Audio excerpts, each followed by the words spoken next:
Welcome to the Ideas Hour with your hosts David Cameron and Suzanne Zeedyk, exploring big ideas that matter. This series was originally broadcast on Teacher Hug Radio in 2021 and 2022. It is still available in their archive as well as in this format. Today's show features an idea that we think is hugely significant. Terrorism, obviously a massive subject and a massive concern. But the idea, put simply, is that we're too ready to focus on extreme violence and too ready to look away from the violence that permeates everyday life. And yet the two are intrinsically linked. We're not going to address the extreme violence associated with terrorism unless we understand and address the underlying issues. That's a big idea which really empowers us. And to help us explore this idea, we are delighted to have with us today Joan Smith. Joan is a journalist, an author, and a human rights activist. But perhaps most of all, she's a feminist. She serves as co-chair of the Mayor of London's Violence Against Women and Girls Board. Her first book was published in 1985, and her most recent one in 2019. And it's this one that brings us here today. Homegrown: How Domestic Violence Turns Men into Terrorists has been described by viewers as both illuminating and chilling, and as a call for urgent action. Yet another has said that she, quote, has achieved the rare feat of saying something new about this subject. Since its publication in 2019, her ideas have begun to have an impact on policy and practice within counterterrorism networks. So Joan, we are absolutely delighted to welcome you to the Ideas Hour. Thank you, I'm delighted to be here. You want to tell folks where you're coming from? Because we have international guests all over. I'm in London on an incredibly sunny and beautiful day, which we haven't had for a while. Joan, they're really important ideas that you have. How would you summarize the central thesis of your book? What do you think is the key thing that you would like listeners to take away of your ideas? I think it's really breaking down the idea that terrorism comes out of nowhere, that you get a sudden eruption of violence, that there are no precursors, that there's no way of understanding it. And I've thought for some time that it's completely wrong, and that violence in the public sphere, i.e. terrorism, is carried out by mostly men who are already violent in other spheres of their life, and particularly family life. So my idea, on the contrary, is that we've got this the wrong way around, and there are angry, violent men whose violence is rooted in the family, and they start looking for ideas that justify, apparently, the anger and the destructive impulses. And sometimes they find those in jihadism, Islamism, and so on. Sometimes it's on the right, the far right. But basically, I think they're attracted to those ideologies because of their relationship with violence. So I think it's important to understand that all of these actions have very deep roots, and those roots lead into the family. Tell us why these ideas matter now. I think we've undervalued and haven't taken into account sufficiently the impact of growing up in families where domestic violence is happening. And I think it's providing a seedbed for mostly men who grow up to become violent in public life. So I don't think we take domestic violence anything like seriously enough anyway. But I also think that we don't actually take into account the terrible impact on children of witnessing violence, perhaps experiencing violence in the family, and then growing up to repeat that pattern themselves. I mean, it's obviously, as you know, it's not inevitable. But I think that what hasn't been taken into account when we're trying to stop terrorist attacks is going right back to where they start. And those boys, it's usually boys, who are witnessing violence and becoming habituated to it and actually quite excited by it in some cases. Joan, I'm going to come back to lots of the points that you've just raised in a later question that I want to bring up with you. But I mean, these are really fascinating ideas. And I think what we're interested in is how these ideas are relevant to schools and teachers and the education sector more widely. And I'll actually give you a chance to answer that without any further prompts, Joan. But there's some really fascinating undertones, I think, that are running through what you're saying at the moment. But implications for schools and teachers. A few years ago in London, in South London, in fact, the Metropolitan Police did a pilot with schools, and it had a rather weird name, as these things often do. It's called Operation Tea Rose. So what they did was they agreed with head teachers that if children in the school were involved in a domestic violence incident at home, the school would inform, the police would inform the school, would inform the head teacher. And that the children will be given a chance to actually talk about what had happened with a trusted teacher. And obviously that needs to be set up in advance. And what they discovered was that the children did want an opportunity to talk about what they'd witnessed and in some cases experienced. But as well as that, as well as the immediate incident, they quite often disclosed a history of domestic violence that had been going on for some time. And that allowed safeguarding to be put into place. It also helped prosecutions, obviously, because it gave context to a case that might appear in court. But I think that we need to do that a lot more often. I don't think that pilot went anywhere, and I think that schools need to know that children who are themselves becoming bullies or missing classes or becoming withdrawn, that one of the reasons for that may be what they're experiencing in the home, that they may be witnessing domestic violence, their mother being beaten up, a sister being beaten up.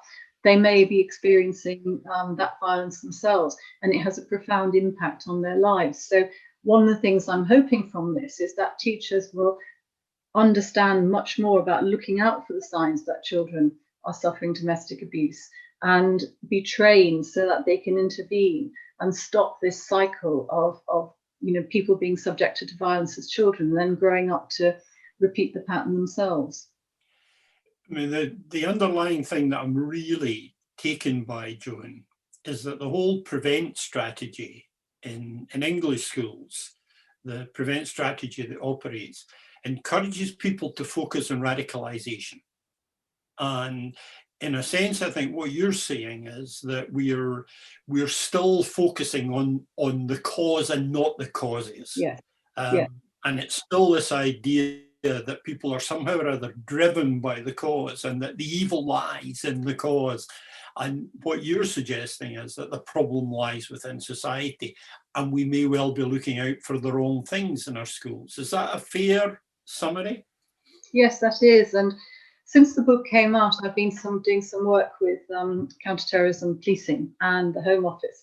And that's one of the things that we're all looking at, is how to adjust the prevent strategy to make a bigger emphasis on, if somebody appears to be on the verge of being radicalized, to actually look at what's happening in the family.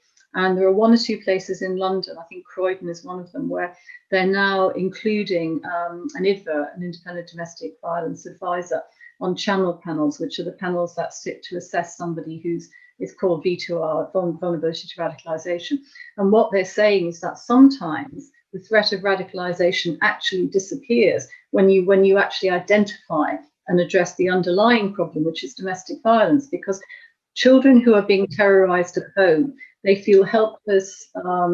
They look outside the family for validation, and there are all kinds of unpleasant organizations out there that will do that. So I think sometimes there's a case in my book of a family in Brighton, a Libyan family who'd lived in this country for a long time, where 3 of the sons went to Syria.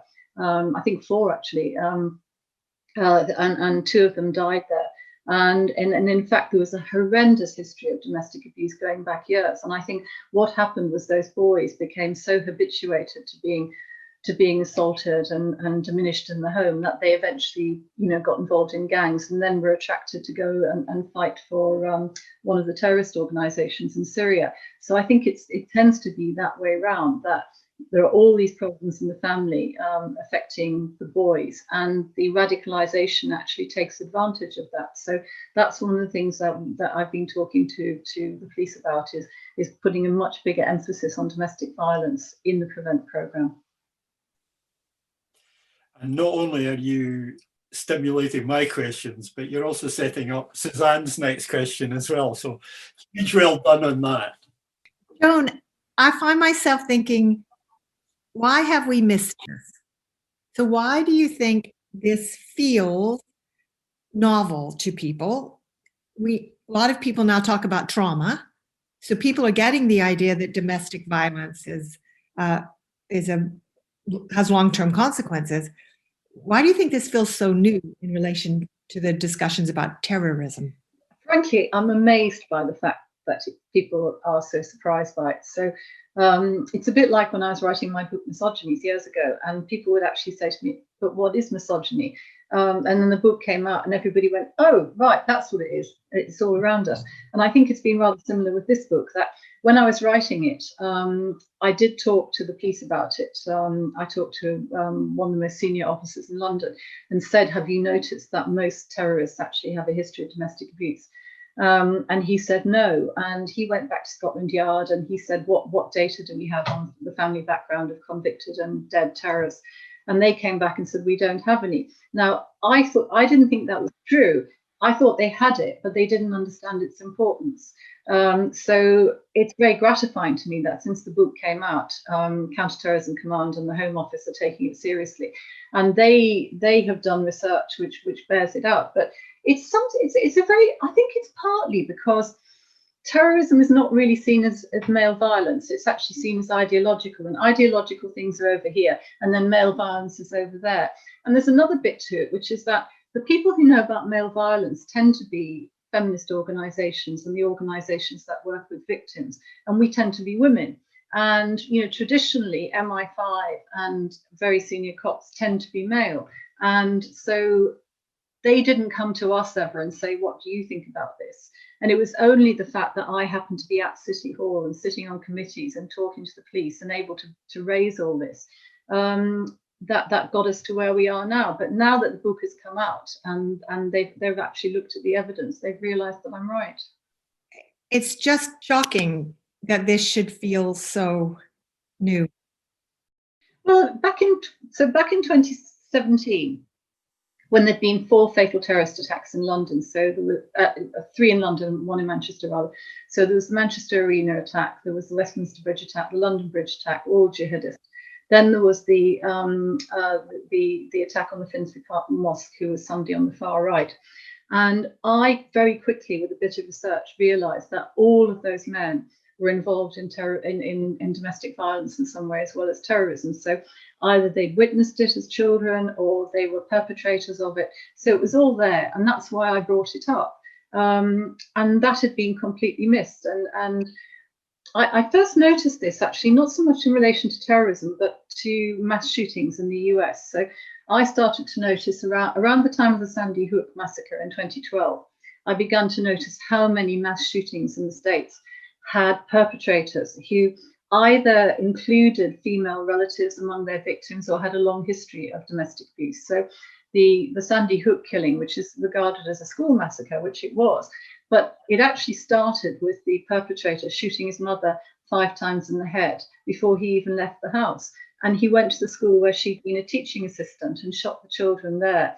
And he also shot 6 of her colleagues, and he only murdered women. So it was clear to me there was a kind of very toxic mixture there of domestic violence, misogyny, all of that going on. And yet it wasn't seen in that context at all. And then 2016, there was the Pulse nightclub shooting where about 50 people were killed. And the guy who did that, Omar Mateen, he had been married twice, and he had horrendously abused both his wives.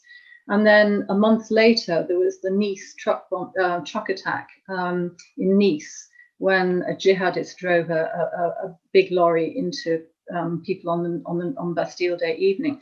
And again, he was described as a jihadist, and he described himself in that way. But he'd only been religious for about 3 months. What he did have was an absolutely horrendous history of abusing his wife, his children, and his mother-in-law. So it was all there, and it just needed someone to put it all together, I think. Okay, so now your ideas are out there. The book is out there. We have some sense of why its ideas feel new. What have the reviews of your book been like? How have people received these ideas?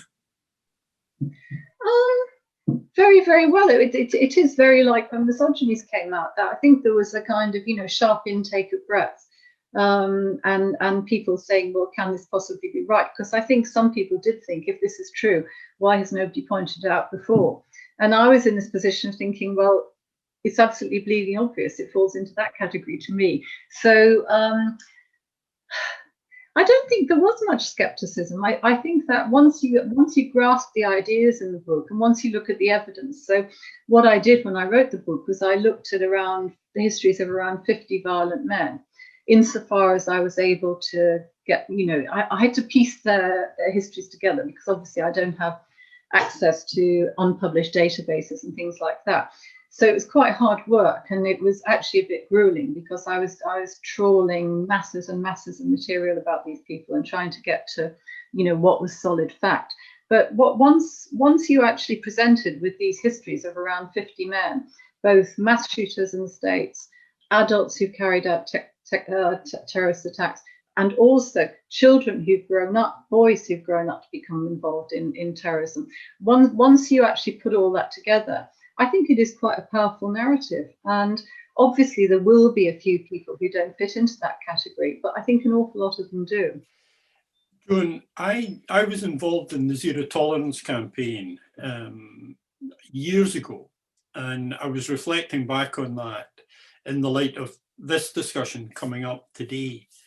And there was a huge amount of research done around the Zero Tolerance campaign that highlighted early attitudes among boys, and how young boys were when they formed attitudes that made them prone to violence, to domestic violence, to misogyny, and so on, and how potentially damaging these were. And the Zero Tolerance campaign was a huge priority for the council area that I worked in at that time. And then it felt as if things just moved on for a while. And, my feeling is that we don't take domestic violence seriously, that we don't maintain a concentrated effort around the issue of domestic violence. And it seems to be somehow or other embedded in our culture that we don't adequately address it. And I'm just interested in your further comments on that. If you look at the figures for England and Wales, which are the ones I'm familiar with, 50% of call-outs to domestic violence incidents don't even result in an arrest. And then, a shockingly large number don't result in a prosecution. That's sometimes because the woman doesn't actually want to be involved in the prosecution. It may be that her reason for calling the police is that she wants the violence to stop rather than to get the man in court. But even if she does want to have him taken to court, there are such backlogs in the system. It takes so long to get cases to court. But also, and if you're living with the person you're accusing and it takes a year to get it to court, then that's actually demanding quite a lot of victims. But there's a huge problem, I'm afraid, with policing. So, the last few years, we've seen a huge increase in changes in the law. So there are domestic violence protection notices and orders. There are stalking orders, all of these things. And the police simply don't use them. Coercive control has been a criminal offence in England and Wales. I'm sorry, this is the area I know, since December 2015. And, there were barely any prosecutions for quite a long time. So something is lagging behind. It's all very well changing the law and creating these things which are supposed to help victims, but you have to have a police force that's willing to use them. And I don't know if it's a training issue, if it's a supervisory issue, but I think that there is a lingering attitude. When I was a child, when people talked about domestic violence, it was like, oh, everybody knows he knocks his wife around on a Saturday night, but it's 6 of one and half a dozen of the other because she tries to wear the trousers in that house. You know, awful assumptions about male and female behaviour. And I think there is an element of that still, that I think, you know, some cops actually feel, oh no, it's a domestic, you know, got to go out to a domestic. And there's a kind of massive failure of understanding on the part of the government. So when the first lockdown happened in March last year, it was immediately obvious to all of us who have any knowledge of this area that what you were doing was telling some women and children to stay home with a very abusive man. And we could see the danger in that straight away. And, you know, I was writing articles in London. We were having weekly Zoom meetings and phone calls based at City Hall, desperately trying to set up emergency accommodation for women and children who were at very high risk. And there was a slew of domestic homicides, including 1 or 2 familicides in the first period of lockdown. And, you know, getting government ministers to listen to that was incredibly difficult. So I know that there were people at City Hall who were kind of being moved from ministry, you know, oh no, it's not Ministry of Justice, it must be the Home Office. No, it's communities. So, you know, you were just being sort of pushed from pillar to post. And in the end, City Hall in London had to provide about 120 emergency places for women and children who were at very high risk. And then social services in various boroughs began to put in place a system of talking to the police, looking at their files and saying, what families do we know are actually at risk of high risk of domestic violence? Let's check what's happening in those families. And that allowed some perpetrators to be removed before anything terrible happened. But that was in an emergency situation. And I think the fact that the government was so unprepared and was simply telling women and children to stay at home as though the home is a safe place for everybody was incredibly telling to me that they just do not realise what is happening within families generally.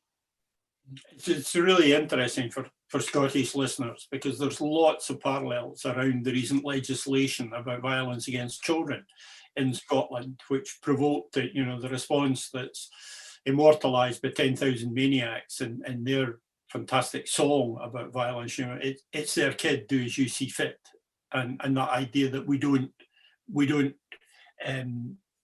go into the home.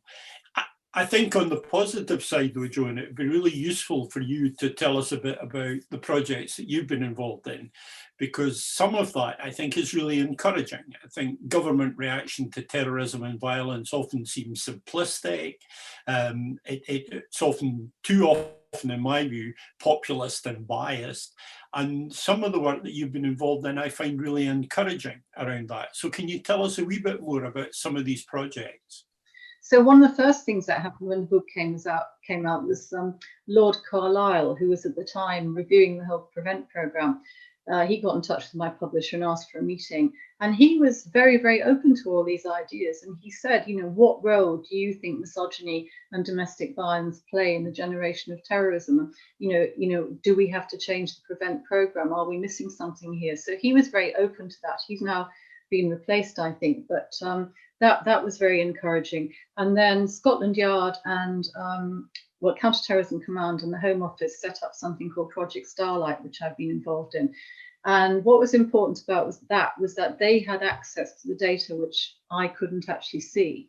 And I can't give you chapter and verse yet because it hasn't been published. But what I can say is that they took I think half of the referrals to the Prevent programme in 2019, and they analysed those cases, and that's thousands of people. They looked at those individuals and their histories to see if there was a history of domestic violence in the families. So they were looking for people who'd witnessed it in the family, who'd perpetrated it, and people who'd experienced it.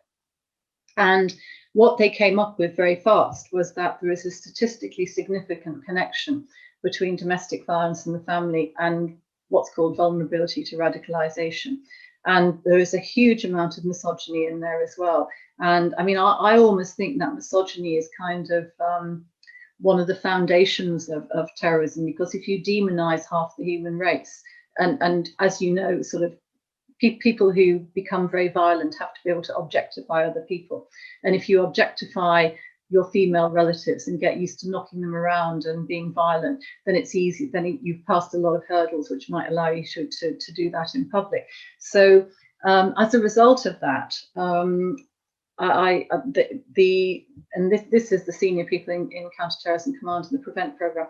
They're now working on updating Prevent guidance to highlight domestic violence, looking for it as a warning sign when they're looking at individuals. Because my view about it is that if you're habituated, I mean, most of us are horrified by violence. I mean, I certainly am. But if you're habituated to it, if it's going on in front of you from the age of 3 or 4, it actually becomes normalized. Some people are horrified by it. Some people are actually excited by it. You can see that, the number of people who go and watch incredibly violent films and violent pornography. Some people, I'm afraid, are excited by it. And I think also, there's a whole range of reactions, but one of them is powerlessness. And if you're feeling powerless and you're a boy, and you might actually start out by wanting to defend your mother or your sister, but there comes a moment when there's a switch and that boy starts to identify with the father or the paternal figure because he's got nobody else to identify with. And that's when the victim becomes an abuser themselves. So that's what the Prevent programme is going to be looking at in future. And instead of just imagining that these people come out of nowhere and that what you have to look for is, look at their internet searches, all of that is important. But looking at what happened in the family is actually the basic thing. Joan, there's a really interesting contrast developing in our conversation. You're talking about misogyny and male violence, yeah, which many people see as a feminist issue. There's also a discourse going on in wider society now about childhood trauma. But interestingly, very often those two perspectives are not brought together. Feminism and male violence is seen as kind of one theme, and child trauma is seen as a different theme. And you are forcing us to bring that together. Yes. Could I get you to shift a teeny bit and talk to us about childhood trauma? In the book, you talk about adverse childhood experiences and the science around that. Would you tell us more about how you've made sense of that in your wider ideas? Well, your work and the work of other people in Scotland was actually incredibly useful to me when I was thinking about the book and how to structure it. And it's certainly now taken much more seriously. For instance, the Scotland Yard. So I think it was 5 years ago, the Metropolitan Police appointed their first head of safeguarding, who's a commander. So it's taken seriously at a very high level. And what they are coming to understand is things like complex victimization, which you will know about. So sometimes they are seeing boys and some girls who, for example, end up in gangs and come to their attention because they're moving drugs or they're concealing weapons, something like that. So they appear to be offenders, but when you actually go into the background, they started off as victims. And this is particularly common with girls who get involved in gangs, because there is quite often a kind of initiation ritual which involves, the girl having to have sex with several gang members. So they are being traumatized in order to be allowed into the gang. And then they're being told, if you love me, you'd hide this knife, or you'd hide this gun, or you'd deliver these drugs, and so on. So by the time they come to the attention of the authorities, they've committed quite a lot of criminal offences. But before that, they've been victimized, and nobody has picked up on that. And the same happens with boys. So I think that rather than it's quite a complex thing to understand, because undoubtedly by the time some of these boys and girls come to the attention of the authorities, they have committed criminal offences. But probably before that, they've been, one of the reasons that kids actually want to be in gangs is they're trying to create an alternative family to a very, very unsupportive and alternative a traditional family. And they want people who validate them, places they feel important. Unfortunately, they end up in gangs where they are actually very vulnerable, and they're vulnerable to criminality, to getting a criminal record, and also to extreme violence. So to go back to terrorism for a moment, if you look, there's a very notorious group of 4 young men from West London who went to Syria and became known as the Beatles. And you know, tortured and murdered, and very, very horrible history there. They had been in gangs in West London, and one of them, his had, you know, his elder brother had gone to prison for a murder, and you know, you can see that they were absolutely brutalized before they ever encountered Islam and decided that they wanted to go to Syria. And I think people don't understand. It's not a fashionable thing to say that there is a vulnerability in these teenagers, but there is, because you know, it's very clear that what they're doing is really, really horrible. But I think, you know, understanding that this starts very early, you know, probably when boys are 3 or 4 years old, they're seeing violence in the family. They may have an absent father, they may have a paternal figure who's violent, and they're growing up struggling with that, and it has a huge impact on them. There's quite interesting research on brain function. So there's one I was very struck by, you know, the whole idea of hypervigilance is very important here. So and I think it's very relevant to how kids get radicalized. So hypervigilance, which I know a lot about because I have PTSD for various reasons. So it's that feeling of unsafety, of anxiety, of feeling that, you know, you're at risk. And if you grow up in a household where violence may erupt at any moment, your ability to assess risk is impaired. So if you grow up with, you know, seeing a lot of violence, normalizing it in the family, feeling that you're at risk and you're vulnerable.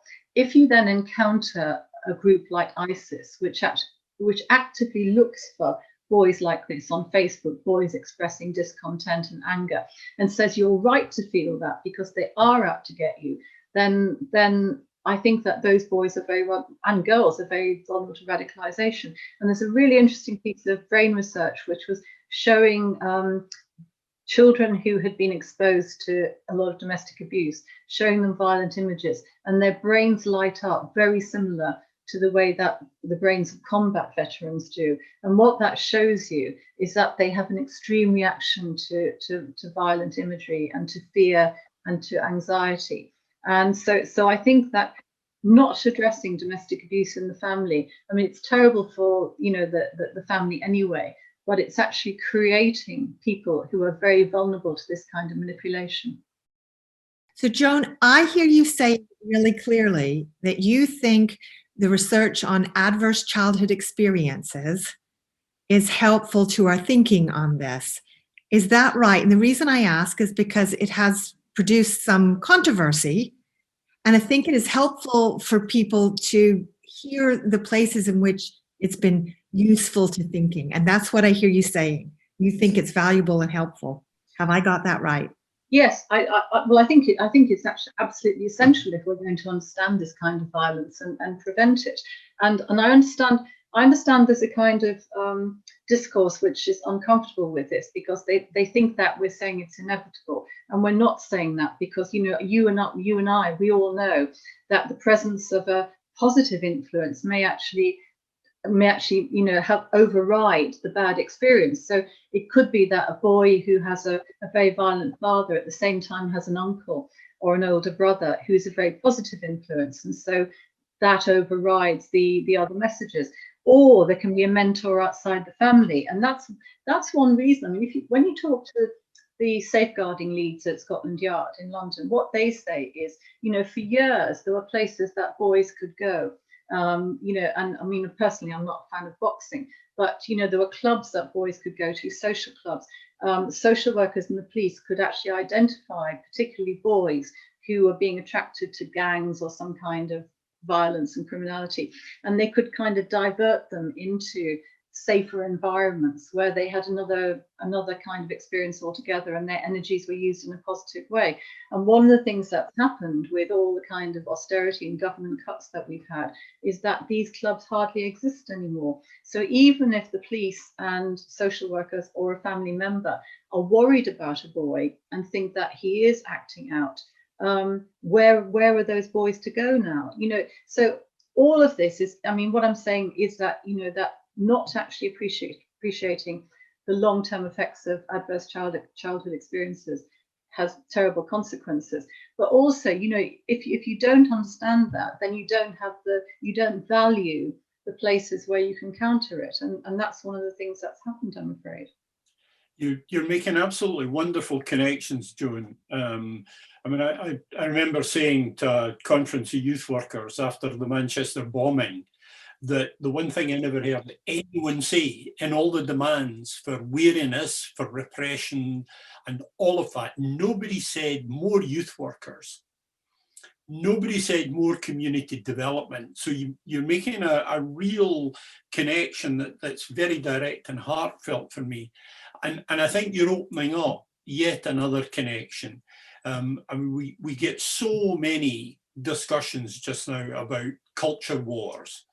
And part of that's concerned with a reaction to feminism and a defense of some of the very worst of traditional attitudes. And would you agree that that's, in a sense, what's happening? And if you do you think that's a threat to making progress with your work? That culture wars, as they're outlined, are really a threat to making progress in this absolutely vital area? Well, I think, yes. I mean, I think we're in a moment which is incredibly hostile to feminism. I mean, it's probably one of the worst that I've lived through in a very, you know, quite a long life. But what's weird about it is that a lot of this actually seems to be detached from reality, because I find myself in the curious position of dealing with very senior people in the police, and I'm talking about sort of chief superintendents, chief inspectors, people like that, and senior officials at the Home Office who are completely on board with my arguments. And I know that, you know, my book has gone round all these circles that they move in and work in. And yet, at the same time, there is this kind of cultural hostility to feminism and its ideas, and it's come at precisely the moment when we were really getting somewhere, you know, because I think bringing together the ideas of feminism about male violence with the ideas about ideology and its impact on violence is incredibly important. And right at that moment, you know, you're getting this kind of hostility to feminist ideas, which is very, very upsetting. But also, I think what's also emerging is that, you know, we have a criminal justice system which has never really been comfortable with dealing with male violence. And I've just written a piece today for The Guardian about the number of police officers who've been accused of domestic violence, stalking, sexual violence, and so on. And I think that it's, you know, we've never really got to grips with the importance, you know, how many lives are wrecked by male violence, and that we still have a criminal justice system that is not actually dealing with it, and it's allowing perpetrators to go free. And I think that, you know, the effect of having that failing criminal justice system is becoming more and more evident. So you know, it's very painful to see this hostility to feminism and our ideas precisely at the moment when we're bringing all these subjects together. So Joan, what do we do? What do we do as individuals? Because this can feel so big and overarching that it feels impossible to change and people just want to give up. What do you think we can do to tackle domestic violence, childhood trauma? What has all your research, what ideas has it given you? I understand why people feel overwhelmed by it sometimes, and I would never pretend anything but that this book is a very tough read. I mean, I went to see a friend who's an MP, and I gave it to her just after it came out, and she said, "Oh, I'm going on holiday. I'll take it with me." And I said, "No, this is not a holiday read." So what I tend to say is that we have to deal with it in bits because it's an overwhelming subject. But I think that, you know, you have to start in schools. I mean, there's a lot of discussion now about what we used to call sex education, which now has a much broader remit. But I think that we have to talk to boys and girls about safe behaviour, what is normal, what to expect in relationships, because we know that girls are suffering sexual abuse and domestic abuse in relationships at a much younger age. I think, you know, some of that's got to do with the explosion of online pornography and so on. But I think that schools, we were talking earlier on about the importance of schools being aware of the possibility that pupils are suffering in families where there's domestic abuse. I think we need to be much, much more willing to intervene in that, to think about how to safeguard those children, and to understand that these links exist. And I think it's hard for teachers, because I think, you know, the Prevent program got a bad reputation because people thought it was spying on children and spying on families.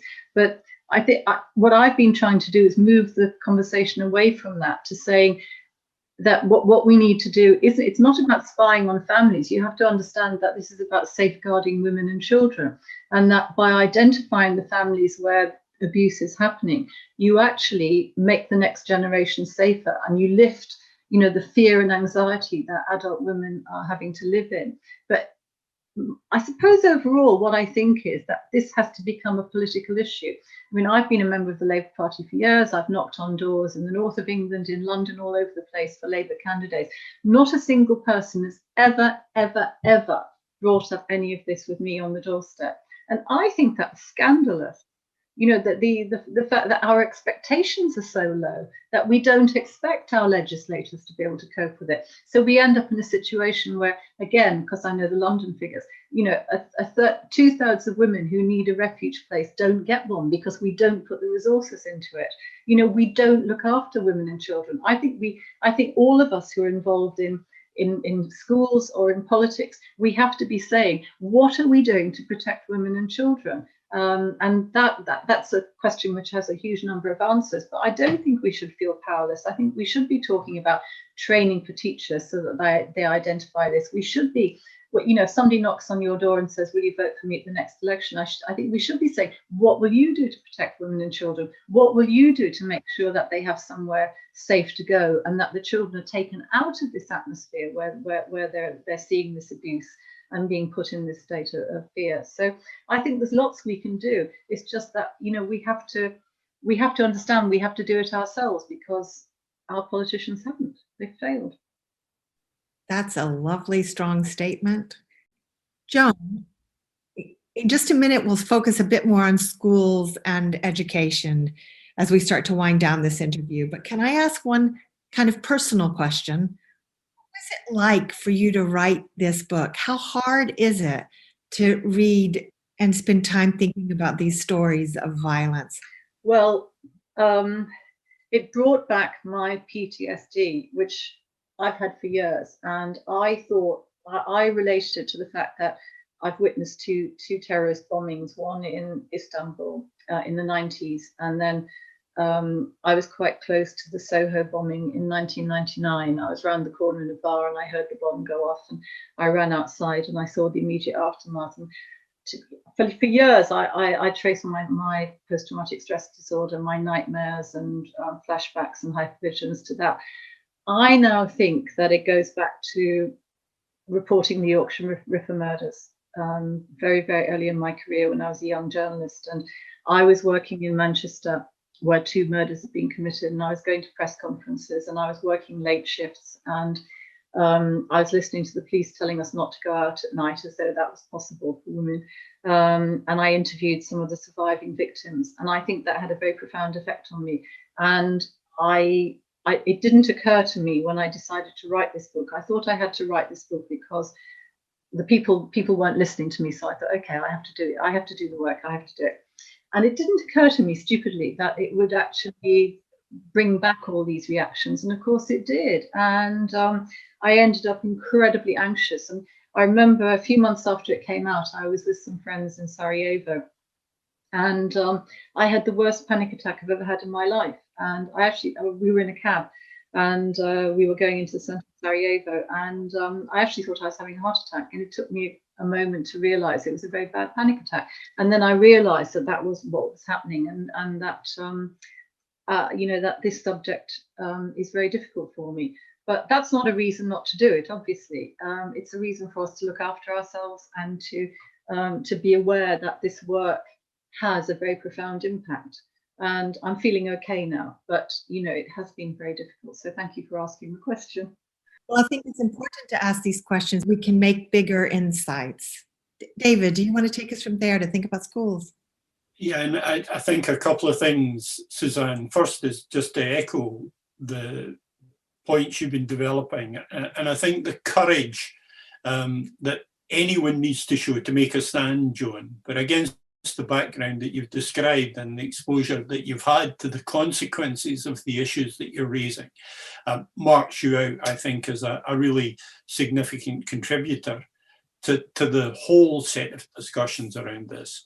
And the other thing just to mention is your comments about the legal system.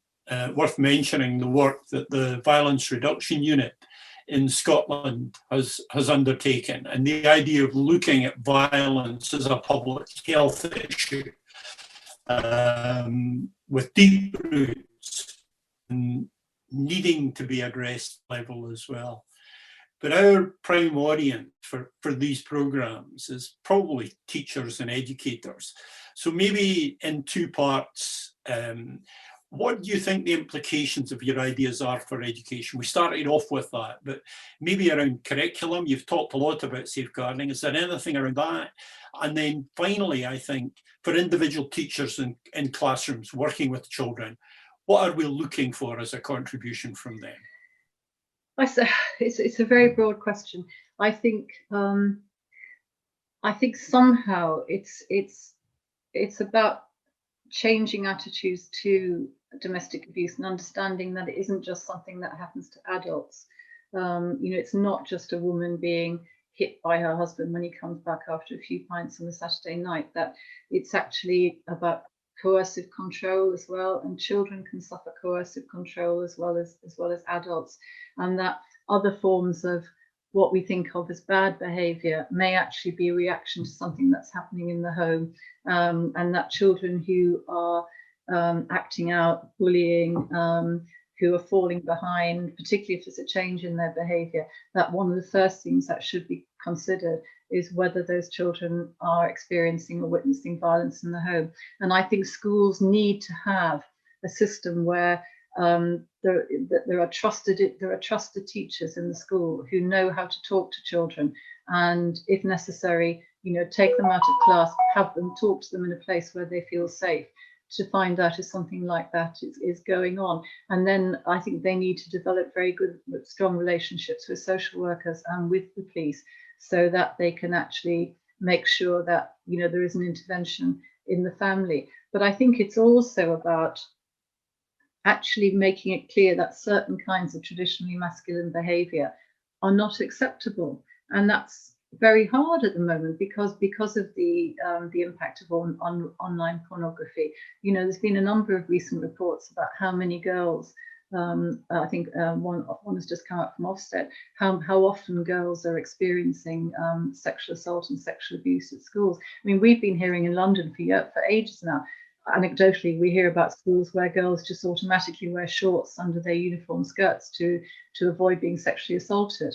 And you can see there once again what's happening is it comes down to individual children or teenagers to protect themselves.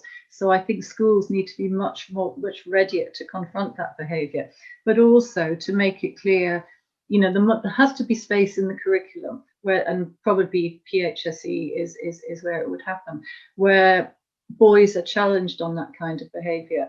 And because what's happening if they're not challenged is that we're raising the next generation of young men who will go on to abuse their wives and children. So it's a big ask, but I think it has to be done. But it's an important ask, Joan, and I think what you've done superbly is to encourage us yet again to broaden out the role of schools. I think there's been a huge tendency for us to focus on attainment and the notional idea of social mobility based on attainment, and in a sense to close down on what we talk about in Scotland as getting it right for every child, a broad-based approach to children and families where agencies work together and think together. And I think your encouragement around that hugely welcome. And I think also the other big message that you're given, and you said it was a broad question, but it's a summary of your answer, is engage with children, know your children. And all of the advice that we would be given through safeguarding training, through child protection training or whatever, I think is echoed in what you've said. And certainly I, for one, welcome that hugely. It's just been, from my point of view, lovely to listen to you, to get that wonderful breadth of perspective, but so informed by morality, by understanding, by knowledge and research and commitment. That's been massively, massively encouraging for me to hear today. And I'm sure, Suzanne, you would want to add your own comments before we finish. I just think it is remarkable how big ideas are often based in obviousness, but it's just not something obvious until you've seen it. And Joan, I think that's what you offer us, is an obvious idea that has been hiding, that is crucial. We get better at seeing it. Thank you very much, both of you. I really appreciate that, because it was a hard book to write. And, the heart of what I've been trying to do is it's about trying to save lives and improve lives. So it's about trying to stop terrorist attacks, obviously. But before that, it's also about safeguarding what's happening to women and children in violent families. I mean, it's both.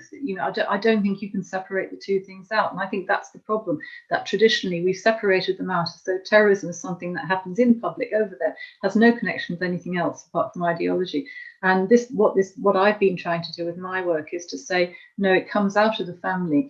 And, by protecting the public, you're also protecting women and children in families who shouldn't be in that situation. So thank you very much. It's a difficult subject and it's hard to talk about, but I do appreciate the opportunity. And it's essentially, Joan, about culture. And too often, I think, in this area, all we ever do is talk about reactions. Yes, absolutely. How do we respond? How do we react? And that becomes a distraction from looking at the kind of cultural underpinnings. So that, I think, is a real klaxon call for all of us. And I think a real encouragement to teachers: go back, look at your children, be a listener. It's not all about the grades, the results. It's not all about the statistics. There's a wonderful quote from 1949 report on Scottish education about developing children who can thrive in the world, who can go forth, who can be meaningful adults and make a contribution around that. And we seem to have moved a long way from that. But I think an awful lot of your work is taking us right back there, and very grateful to you for that. Thanks very much again. Thank you. If you would like to engage with Joan's work in more depth, her book is called Homegrown: How Domestic Violence Turns Men into Terrorists. It's published by Hachette Book Group and was first released in 2019. The book was shortlisted for the Neve Memorial Book Prize for work that contributes to understanding terrorism in 2020. And then you might want to follow up with her earlier books, especially Misogynies, a much celebrated British feminist text that caused controversy in 1989 when it was first published. And yet, several decades later, its core observation feels obvious with the rise of the Me Too movement. She showed how our cultural habit of hating women runs deep and wide across politics, religion, literature, and the streets of our communities. It's been an uncomfortable pleasure for the two of us to spend time today with Joan Smith, and we thank you, our listeners, for joining us too.